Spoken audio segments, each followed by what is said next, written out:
Single Cherry, un des plus beaux rosiers botaniques. J'adore. La merveille des merveilles.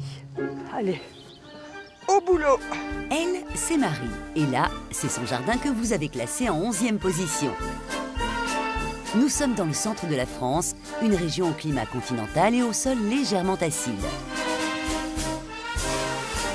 C'est ici que Marie a décidé de se mettre au vert il y a une trentaine d'années.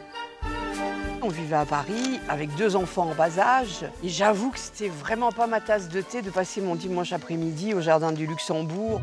La jeune maman avait envie d'avoir son terrain de jeu bien à elle. Quand elle a découvert cet ancien corps de ferme en pleine nature, ça a été le coup de foudre. À son arrivée, tout était à l'abandon. Le terrain était nu et envahi d'herbes folles. Marie a mis 2 ans à tout nettoyer.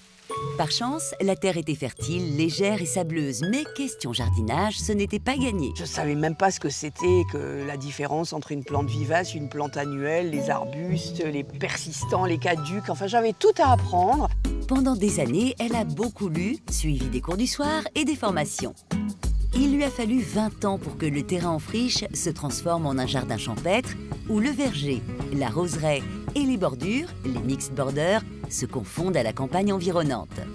Ici, pas une clôture en vue, mais des univers distincts, à la personnalité bien trempée, comme ce petit coin méridional où il flotte un doux parfum d'enfance. J'ai grandi dans le Midi et j'ai joué enfant sur des murs en pierre sèche. C'est un des plus beaux souvenirs et j'adore ça. Les pierres entassées là, les unes sur les autres, sans ciment.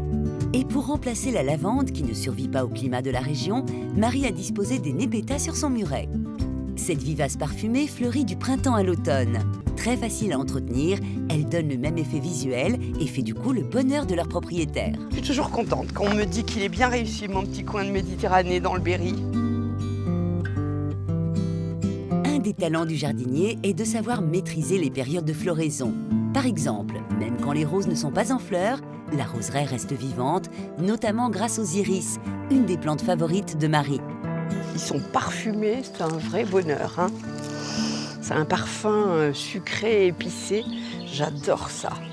Un bouton fané, si je le coupe, eh bien ça va fortifier le reste de la floraison.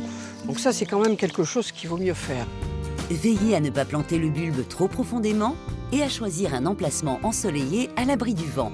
Suivant les espèces, la floraison s'effectuera de mars à juin. On ne peut pas avoir un jardin sans avoir d'iris, enfin. Voyons. Au fil des années, Marie a créé un univers qui lui ressemble, coloré et chaleureux, où de discrètes touches de décoration apportent un petit supplément d'âme.